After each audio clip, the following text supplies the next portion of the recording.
Hello students, corporate regulation and അഡ്മിനിസ്ട്രേഷനിൽ next നിങ്ങൾക്ക് എടുക്കാനായിട്ട് പോകുന്ന page number 103 issue and redemption of debentures ആണ്, സെക്ഷൻ 71.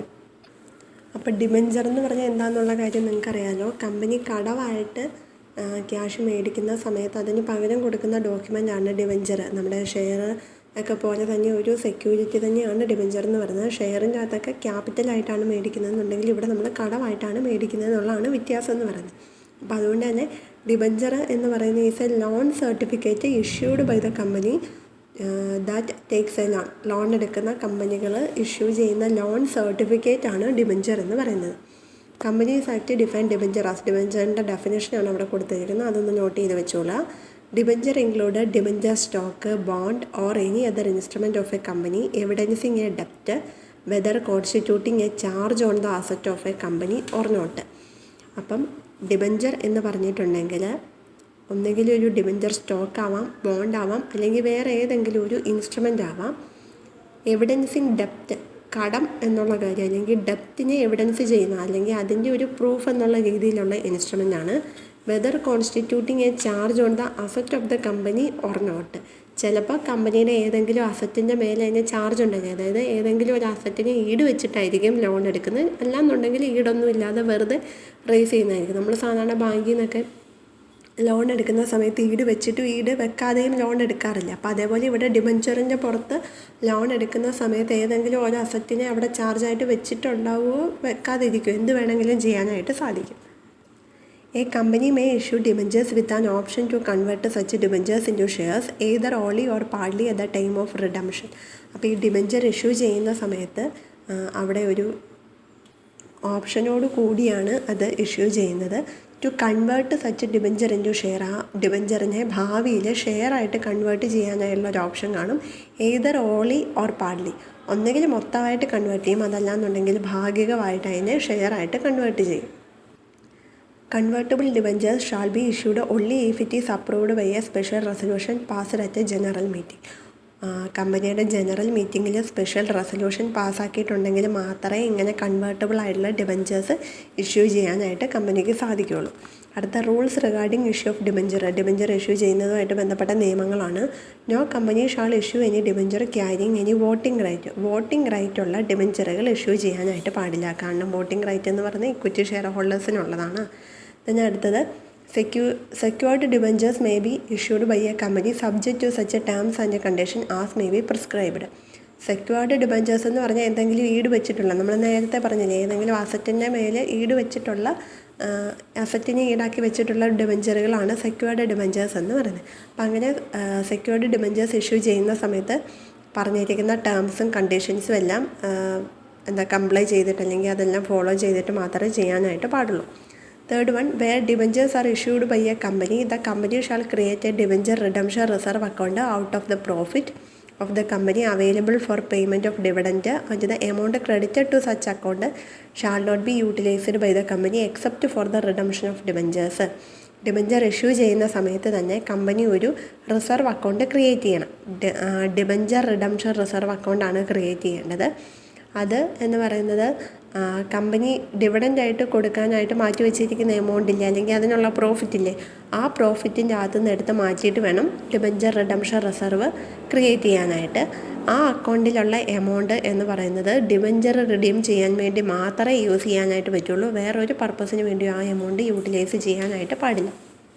അടുത്തത്, no company shall issue a prospectus or make an offer or invitation to the public or to its members exceeding 500 for the subscription of its debentures unless the company has before such issue or offer appointed one or more debenture trustees and the condition governing the appointment of such a trustee shall be such as may be prescribed. അപ്പോൾ company prospectus issue ചെയ്തുകൊണ്ടോ മറ്റേതെങ്കിലും offer കൊടുത്തോണ്ടോ 500-ൽ കൂടുതലുള്ള മെമ്പേഴ്സിനെ debenture subscribe ചെയ്യാനായിട്ട് invite ചെയ്യാനായിട്ട് പാടില്ല. Unless the company has before such issue. അങ്ങനെ unless എന്ന് പറഞ്ഞിട്ടുണ്ടെങ്കിൽ അതുവരെ എന്നാണ് പറയുന്നത്. അതായത് ഈ പറഞ്ഞ കാര്യം ചെയ്തിട്ടുണ്ടെങ്കിൽ അവർക്ക് ഇൻവൈറ്റ് ചെയ്യാമെന്നാണ് പറഞ്ഞത്. അതായത് appointed one or more debenture ട്രസ്റ്റീസിനെ അപ്പോയിൻറ്റ് ചെയ്യണം. അപ്പോയിൻറ്റ് ചെയ്യുന്നത് വരെയും അങ്ങനെ ഇൻവൈറ്റ് ചെയ്യാനായിട്ട് പാടില്ല എന്നാണ് പറഞ്ഞിരിക്കുന്നത്. അപ്പോയിൻറ്റ് ചെയ്ത് കഴിഞ്ഞാൽ ചിലപ്പം ഇൻവൈറ്റ് ചെയ്യാനായിട്ട് സാധിക്കുമായിരിക്കും. അങ്ങനെ ഒന്നോ അതിലധികമോ ഡിബഞ്ചർ ട്രസ്റ്റീസിനെ അപ്പോയിൻറ്റ് ചെയ്തിട്ടുണ്ടായിരിക്കണം. ഈ ഡിബഞ്ചർ ട്രസ്റ്റീസിനെ അപ്പോയിൻറ്റ് ചെയ്യുന്നതുമായിട്ടുള്ള കണ്ടീഷൻസ് എല്ലാം നിയമത്തിൽ പറഞ്ഞിട്ടുണ്ട്. അതിന് പ്രകാരം അവരെ അപ്പോയിൻറ്റ് ചെയ്തതിന് ശേഷം മാത്രമേ പ്രോസ്പെക്ടസ് വഴിയോ മറ്റേതെങ്കിലും ഓഫർ ഡോക്യുമെൻ്റ് വഴിയോ 500-ൽ കൂടുതലുള്ള പബ്ലിക്കിനെ അല്ലെങ്കിൽ മെമ്പേഴ്സിനെ ഡിബഞ്ചർ പർച്ചേസ് ചെയ്യാൻ വേണ്ടി ഇൻവൈറ്റ് ചെയ്യാനായിട്ട് സാധിക്കുകയുള്ളൂ.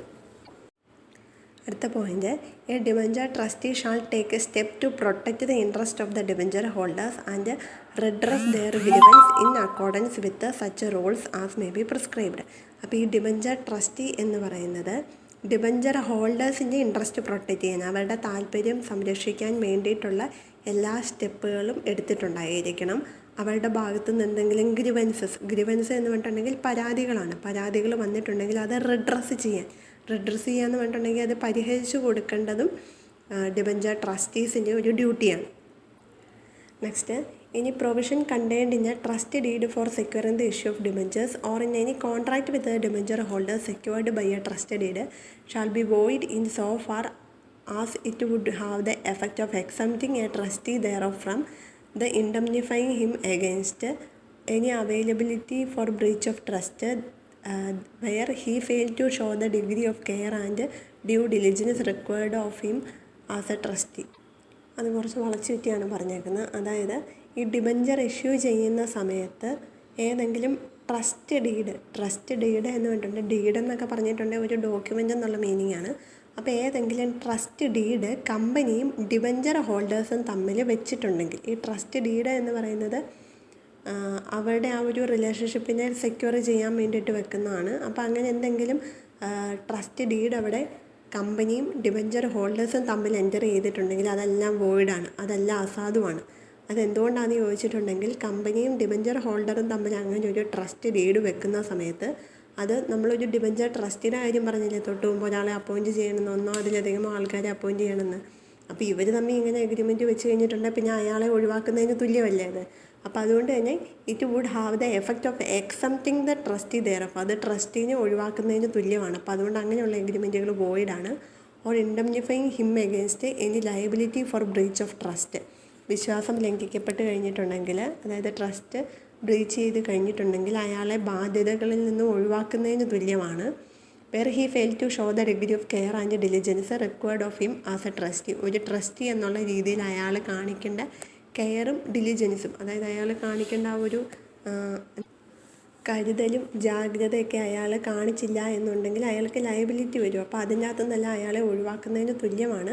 അപ്പോൾ അതുകൊണ്ട് തന്നെ കമ്പനിയും ഡിബഞ്ചർ ഹോൾഡേഴ്സും തമ്മിൽ അങ്ങനെ വെക്കുന്ന എല്ലാ ട്രസ്റ്റ് ഡീഡുകളും അസാധുവായിരിക്കും. അടുത്ത 7th one, the liability of the debenture trustee shall be subject to such exceptions as may be agreed upon by a majority of debenture holders holding not less than 3/4 in value of the total debentures at a meeting held for the purpose. Debenture ട്രസ്റ്റീസിൻ്റെ liability അല്ലെങ്കിൽ അവരുടെ ബാധ്യത എന്ന് പറയുന്നത് subject to such exceptions, ആ ബാധ്യതയ്ക്ക് ചില ഒഴിവ് അല്ലെങ്കിൽ ചില ലിമിറ്റേഷൻസ് അല്ലെങ്കിൽ കുറച്ച് ലിമിറ്റ് നമ്മൾ വെക്കുന്നുണ്ട്. ഈ ലിമിറ്റ് എന്ന് പറയുന്നത് കമ്പനിയുടെ മൊത്തം ഡിബഞ്ചർ ഹോൾഡേഴ്സിൻ്റെ 4/3 കുറയാതുള്ള ആൾക്കാർ, 4/3 ആൾക്കാർ, മിനിമം 4/3 ആൾക്കാർ എഗ്രി ചെയ്തിരിക്കുന്ന എക്സെപ്ഷൻസ് അവർക്ക് ബാധകമാണ്. അങ്ങനെ അവർ എഗ്രി ചെയ്തിരിക്കുന്ന എക്സെപ്ഷൻസ് എന്ന് പറഞ്ഞിട്ടുണ്ടെങ്കിൽ ഈ ഒരു പർപ്പസിന് വേണ്ടിയിട്ട് മീറ്റിംഗ് വിളിച്ച് അങ്ങനെ അവർ എഗ്രി ചെയ്തിരിക്കുന്ന ടോട്ടൽ ഡിബഞ്ചർ ഹോൾഡേഴ്സിൻ്റെ 3/4 ആൾക്കാർ എഗ്രി ചെയ്തിരിക്കുന്ന എക്സെപ്ഷൻസ് ഇവർക്ക് ബാധകമാണ്, ഡിബഞ്ചർ ട്രസ്റ്റീസിന് ബാധകമാണ്. അടുത്തത്, A company shall pay interest and redeem the debentures in accordance with the terms and conditions of their issue. ഈ ഡിബഞ്ചർ ഇഷ്യൂ ചെയ്യുന്ന സമയത്ത് കുറച്ച് ടേംസ് ആൻഡ് കണ്ടീഷൻസ് ഒക്കെ പറഞ്ഞിട്ടുണ്ടായിരിക്കും. അതിന് പ്രകാരമായിരിക്കണം കമ്പനി ഇൻട്രസ്റ്റ് പേ ചെയ്യുന്നതും ഡിബഞ്ചർ റിഡീം ചെയ്യുന്നത്. റിഡീം ചെയ്യാന്ന് പറഞ്ഞാൽ റീപേ ചെയ്ത് തിരിച്ചെടുക്കുന്നതാണ് റിഡീം ചെയ്യുന്നത്. അപ്പോൾ റിഡീം ചെയ്യുന്നതും ഇൻട്രസ്റ്റ് പേ ചെയ്യുന്നതും ടേംസ് ആൻഡ് കണ്ടീഷൻസിൻ്റെ ബേസിസിലായിരിക്കണം. 9th one, where at any time the debenture trustee comes to a conclusion that the asset of the company are insufficient or are likely to become insufficient to discharge the principal amount as and when it become due, the debenture trustee may file a petition before the tribunal. അതായത് ഈ debenture എന്ന് പറയുന്ന company കടമായിട്ട് മേടിച്ചിരിക്കുന്ന കാശാണല്ലോ. അപ്പോൾ അതിന് നമ്മൾ പറഞ്ഞായിരുന്നു ഒന്നുകിൽ കമ്പനിയുടെ അസറ്റിനെ നമുക്ക് ഈടായിട്ട് വെക്കാം അല്ലെങ്കിൽ വെക്കാതിരിക്കാം എന്നുള്ള കാര്യം പറഞ്ഞു. അപ്പോൾ ഈ ഡിബഞ്ചർ ട്രസ്റ്റിക്ക് ഏതെങ്കിലും ഒരു തരത്തിൽ ഡൗട്ട് തോന്നുവാണ് കമ്പനിയുടെ അസറ്റ് എന്ന് പറഞ്ഞാൽ ഇൻസഫിഷ്യൻ്റ് ആണ്. ഇൻസഫിഷ്യൻ്റ് എന്ന് പറഞ്ഞാൽ പര്യാപ്തമല്ല. കമ്പനിയുടെ ഡിബഞ്ചർ ഡ്യൂ ആവുന്ന സമയത്ത് അതിൻ്റെ എമൗണ്ട് പേ ചെയ്യാനായിട്ട് അല്ലെങ്കിൽ അത് ഡിസ്ചാർജ് ചെയ്യാനായിട്ടുള്ള തുക കമ്പനിയുടെ കയ്യിൽ ഉണ്ടാവില്ല, അല്ലെങ്കിൽ കമ്പനിയുടെ അസറ്റ് അതിന് മാത്രമില്ല, ഇൻസഫിഷ്യൻ്റ് ആണ് എന്ന് ഡിബഞ്ചർ ട്രസ്റ്റിക്ക് തോന്നിക്കഴിഞ്ഞാൽ the debenture trustee may file a petition before the tribunal. ട്രിബ്യൂണലിന് മുമ്പിൽ ഒരു പെറ്റീഷൻ സമർപ്പിക്കാനായിട്ട് സാധിക്കും. The tribunal may after hearing the company and any other person interested in the matter by order impose such a restriction on the incurring of any further liability by the company as the tribunal may consider necessary in the interest of the debenture holders. അപ്പോൾ tribunal ഈ കാര്യങ്ങളെല്ലാം പരിശോധിച്ചതിന് ശേഷം കമ്പനിയുടെ ഭാഗവും company ആയിട്ട് ഈ ഒരു കാര്യത്തിൽ ഇൻട്രസ്റ്റഡ് ആയിട്ടുള്ള മറ്റു വ്യക്തികളുണ്ടെങ്കിൽ അവരുടെ ഭാഗവും കേട്ടതിന് ശേഷം ഓർഡർ പുറപ്പെടുവിക്കാനായിട്ട് സാധിക്കും. Impose such a restriction on the inquiring of any further liabilities by the company. ഇനി മറ്റു ബാധ്യതകൾ ഏറ്റെടുക്കാനായിട്ട് പാടില്ല. അതായത് ഇപ്പം തന്നെ അത്യാവശ്യത്തിന് ബാധ്യതകളുണ്ട്, ഇപ്പം തന്നെ അസറ്റ് തികയുന്നില്ല, അതുകൊണ്ട് ഇനി കമ്പനി ഫർദർ ആയിട്ടുള്ള ലയബിലിറ്റീസ് ഇൻക്വയറി ചെയ്യാനായിട്ട് പാടില്ല എന്ന് പറഞ്ഞിട്ട് അതിനെ തടഞ്ഞുകൊണ്ട് ഓർഡർ പുറപ്പെടുവിക്കുന്നതാണ്.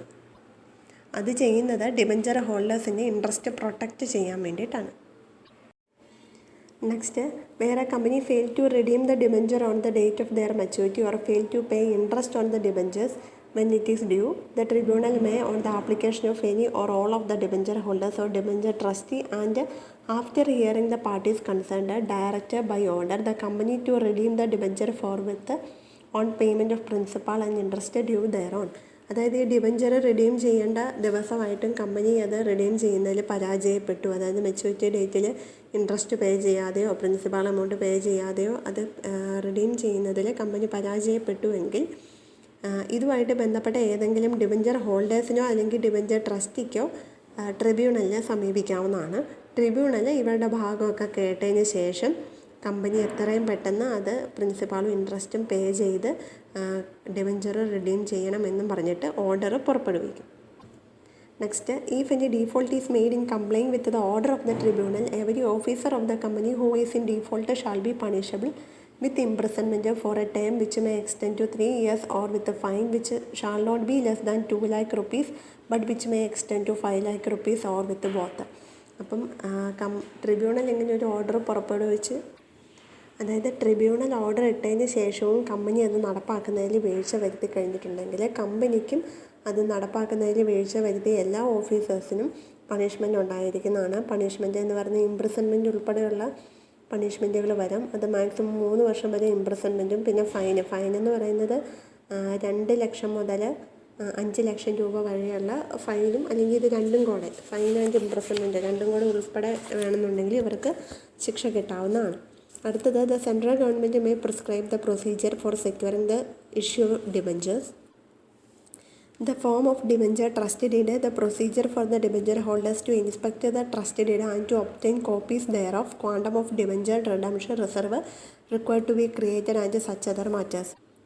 ഡിബഞ്ചർ ഇഷ്യൂ ചെയ്യുന്ന സമയത്തുള്ള പ്രൊസീജിയേഴ്സ്, അതിൻ്റെ സ്റ്റെപ്പുകൾ, പിന്നെ ഡിബഞ്ചർ ട്രസ്റ്റ് ഡീഡിൻ്റെ ഫോർമാറ്റ് എന്താണെന്നുള്ളത്, debenture holders trust deed inspect ചെയ്യുന്നതിൻ്റെ പ്രൊസീജിയർ എന്താണെന്നുള്ളത്, പിന്നെ അതിൻ്റെ കോപ്പീസ് കിട്ടാനായുള്ള പ്രൊസീജിയർ, ഡിബഞ്ചർ റിഡംഷൻ റിസർവിൻ്റെ അളവ് എത്രയാണ് തുടങ്ങിയ കാര്യങ്ങളെ സംബന്ധിച്ച എല്ലാ ഇൻസ്ട്രക്ഷൻസിനും കൊടുക്കുന്നത് നമ്മുടെ സെൻട്രൽ ഗവൺമെൻറ്റാണ്. ഇത്രയും കാര്യങ്ങളാണ് ഡിബഞ്ചറുമായിട്ട് റിലേറ്റ് ചെയ്തിട്ട് പറഞ്ഞിരിക്കുന്നത്. പിന്നെ അടുത്താണ് alteration of the share capital. Alter ചെയ്യാന്ന് പറഞ്ഞിട്ടുണ്ടെങ്കിൽ അതിൻ്റെ മീനിങ് ചേഞ്ച് ചെയ്യുക എന്നുള്ളതാണ്. ഇപ്പോൾ ഓൾട്ടറേഷൻ ഓഫ് ഷെയർ ക്യാപിറ്റൽ എന്ന് പറഞ്ഞാൽ ഷെയർ ക്യാപിറ്റലിനെ ചേഞ്ച് ചെയ്യുക എന്നുള്ളതാണ്. Section 61 of the Companies Act to provide that a company limited may, if so authorized by the articles, alter its share capital in any of the following ways. കമ്പനിയുടെ ആർട്ടിക്കിൾസിൽ അധികാരപ്പെടുത്തിയിട്ടുണ്ടെങ്കിൽ മാത്രം കമ്പനിക്ക് section 61 പ്രകാരം അതിൻ്റെ share capital change ചെയ്യാനായിട്ട് സാധിക്കും. താഴെ പറയുന്ന രീതിയിലാണ് ചേഞ്ച് ചെയ്യാനായിട്ട് പറ്റുന്നത്. First one, increase its share capital in such amount as it think expedient. ആവശ്യമാണെന്ന് തോന്നുന്ന രീതിയിൽ ഷെയർ ക്യാപിറ്റൽ ഇൻക്രീസ് ചെയ്യാം, വർദ്ധിപ്പിക്കാനായിട്ട് സാധിക്കും. രണ്ടാമത്തത്, consolidate and divide all or any of the share capital into shares of larger amount than its existing shares. കൺസോൾട്ടേറ്റ് ചെയ്യുക എന്ന് പറഞ്ഞിട്ടുണ്ടെങ്കിൽ യോജിപ്പിക്കുക എന്നുള്ളതാണ്. അതായത് ഷെയറുകളെ കൂട്ടി യോജിപ്പിക്കാനായിട്ടോ ഡിവൈഡ് ചെയ്യാനായിട്ടോ സാധിക്കും. അതായത് 10 രൂപയുടെ 2 ഷെയർ കൂട്ടിച്ചേർത്തിട്ട് 20 രൂപയുടെ ഒറ്റ ഷെയർ ആക്കിയിട്ടുണ്ടെങ്കിൽ അത് കൺസോൾട്ടേഷനാണ്. 20 രൂപയുടെ ഒരു ഷെയർ എടുത്തിട്ട് അതിനെ കട്ട് ചെയ്ത് 10ൻ്റെ 2 ഷെയർ ആക്കിയിട്ടുണ്ടെങ്കിൽ അത് ഡിവിഷനാണ്. അപ്പോൾ അങ്ങനെയുള്ള എക്സിസ്റ്റിംഗ് ഷെയർസ്, നിലവിലുള്ള ഷെയറിനെ കൺസോൾട്ടേറ്റ് ചെയ്യാനായിട്ടോ ഡിവൈഡ് ചെയ്യാനായിട്ടോ സാധിക്കും. Third one, convert all or any of its fully paid up shares into stock and reconvert them into fully paid up shares of a denomination. Fully paid up ഷെയറുകൾ ഉണ്ടെങ്കിൽ അതിനെ സ്റ്റോക്കായിട്ട് നേരെ തിരിച്ച് സ്റ്റോക്കിനെ fully paid up ഷെയറുകളായിട്ടോ convert ചെയ്യാനായിട്ട് സാധിക്കും. അടുത്തത്, subdivide shares or any of them into shares of smaller amount than its fixed by the memorandum so that in the subdivision the proportion between the amount paid and the amount if any unpaid on each share shall be the same as it was in the case of share from which the reduced share is derived. Sub divide ചെയ്യാന്ന് പറഞ്ഞിട്ടുണ്ടെങ്കിൽ നമ്മുടെ 100 രൂപയുടെ ഷെയറിന് 50 രൂപയുടെ 2 ഷെയറായിട്ട് നമുക്ക് sub divide ചെയ്യാം. അപ്പോൾ അങ്ങനെ sub divide ചെയ്യുന്ന സമയത്ത് ഈ ഷെയറിൻ്റെ ഏതെങ്കിലും എമൗണ്ട് അൺപെയ്ഡ് ആയിട്ട് കിടപ്പുണ്ടെങ്കിൽ, നമ്മൾ പറഞ്ഞ പാർട്ട്ലി പെയ്ഡ് ഷെയറുകളൊക്കെ ഉണ്ടാകുന്നില്ല, അപ്പോൾ കുറച്ച് പോർഷൻ പേ ചെയ്തിട്ടുണ്ടായിരിക്കും, കുറച്ച് പേ ചെയ്തിട്ടുണ്ടാവില്ല. അപ്പോൾ അങ്ങനെ പെയ്ഡ് പോർഷനും അൺപെയ്ഡ് പോർഷനും തമ്മിലുള്ള പ്രൊപ്പോർഷൻ എന്ന് പറയുന്നത് ഇത് സബ് ഡിവൈഡ് ചെയ്താലും ഈക്വലായിട്ട് തന്നെ ഇരിക്കണം. അതേ അനുപാതത്തിൽ തന്നെ ആയിരിക്കണം പെയ്ഡ് ആൻഡ് അൺപെയ്ഡ് പോർഷൻ ഇരിക്കുന്നത്.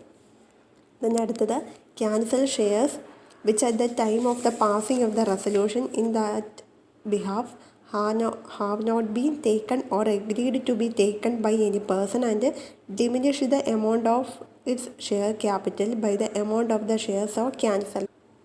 അതായത് കമ്പനിയുടെ ഏതെങ്കിലും ഷെയറുകൾ ഇതുവരെ ആരും ഏറ്റെടുക്കാത്ത ഷെയറുകൾ കിടപ്പുണ്ടെങ്കിൽ അങ്ങനെയുള്ള ഷെയറുകൾ ക്യാൻസൽ ചെയ്ത് കളയാനായിട്ട് സാധിക്കും. അപ്പോൾ എത്ര എമൗണ്ടിൻ്റെ ഷെയറാണോ നമ്മൾ ക്യാൻസൽ ചെയ്ത് കളയുന്നത് അത്രയും നമ്മുടെ ഷെയർ ക്യാപിറ്റലിൽ ഡിമിനിഷ് ചെയ്യാന്ന് പറഞ്ഞാൽ അത്രയും കുറവ് ഷെയർ ക്യാപിറ്റലിലും ഉണ്ടാകും. എത്ര എമൗണ്ടിൻ്റെ ഷെയറാണോ ക്യാൻസൽ ചെയ്ത് അത്രയും കുറവ് ഷെയർ ക്യാപിറ്റലിൽ ഉണ്ടാകും. അപ്പോൾ ഇത്രയും രീതിയിലാണ് നമുക്ക് ഷെയർ ക്യാപിറ്റൽ ഓൾട്ടർ ചെയ്യാനായിട്ട് സാധിക്കുന്നത്. ഇത് നമ്മൾ ഇതിന് മുൻപൊന്ന് പഠിച്ചു പോയ പോർഷനാണ്. പേജ് നമ്പർ 60 നിങ്ങൾ ചേഞ്ച് ഇൻ ക്യാപിറ്റൽ ക്ലോസ്, മെമ്മോറാണ്ടത്തിലെ ഡിഫറെൻറ്റ് ക്ലോസസ് പഠിച്ചായിരുന്നു. എന്നിട്ട് അതിൻ്റെ അകത്ത് ഓരോ ക്ലോസസ് ഓൾട്ടർ ചെയ്യുന്ന എങ്ങനെയാണ് നമ്മൾ പഠിച്ചായിരുന്നു. അപ്പോൾ അതിൻ്റെ അകത്ത് ചേഞ്ച് ഇൻ ക്യാപിറ്റൽ ക്ലോസിൽ ഈ പറഞ്ഞ പോയിൻറ്റുകളെല്ലാം ഓൾറെഡി ഒന്ന് പഠിച്ചു പോയതാണ്. പേജ് നമ്പർ 60 അവിടെ ചെന്ന് വായിച്ച് നോക്കിയാൽ മതി. അപ്പോൾ ആ സംഭവം തന്നെയാണ് ഇവിടെയും പറഞ്ഞിരിക്കുന്നത്, ഷെയർ ക്യാപിറ്റൽ എങ്ങനെയാണ് ചേഞ്ച് ചെയ്യുന്നതെന്നുള്ളത്. Alteration coming within the aforesaid categories can be made by a company by resolution passed in general meeting. അപ്പോൾ ഈ പറഞ്ഞ റെസൊല്യൂഷനൊക്കെ നടത്തണമെന്നുണ്ടെങ്കിൽ കമ്പനിയുടെ ജനറൽ മീറ്റിങ്ങിൽ റെസൊല്യൂഷൻ പാസ്സാക്കിയാൽ മാത്രമേ സാധിക്കുകയുള്ളൂ. Confirmation by the tribunal is so essential. ട്രിബ്യൂണലിൻ്റെ സമ്മതവും നമുക്ക് ആവശ്യമാണ്. Notice of any alteration made under this section must be given to the registrar within 1 month of the alteration. നമ്മൾ ഓൾട്ടറേഷൻ നടത്തി 1 മാസത്തിനുള്ളിൽ അതിനെ സംബന്ധിച്ച നോട്ടീസ് നമ്മൾ രജിസ്ട്രാറിൻ്റെ അടുത്തും സബ്മിറ്റ് ചെയ്തിട്ടുണ്ടായിരുന്നു. അപ്പോൾ ഇത്രയും കാര്യങ്ങളാണ് ഓൾട്ടറേഷൻ ഓഫ് ഷെയർ ക്യാപിറ്റലിൽ നമുക്ക് പഠിക്കാനായിട്ടുള്ള ഇത്രയും പോർഷൻസ്. ആകെ 2 ഹെഡിങ്ങാണ് ഇന്ന് നമ്മൾ 3 ഹെഡിങ്ങാണ് നമ്മൾ ഇന്ന് പഠിച്ചിരിക്കുന്നത്. Issue and redemption of debenture, issue and redemption of ഡിബെഞ്ചറും റൂൾസ് റിഗാർഡിംഗ് ഇഷ്യൂ ഓഫ് ഡിബെഞ്ചറും പിന്നെ alteration of the share capital, ഈ 3 എണ്ണമാണ് ഇന്ന് നമ്മൾ പഠിച്ചത്. അപ്പോൾ ആ 3 പോർഷൻസ് നന്നായിട്ടൊന്ന് വായിച്ച് നോക്കണം. എന്തെങ്കിലും ഡൗട്ട് ഉണ്ടെങ്കിൽ എന്നോട് ചോദിക്കണം. Okay, thank you.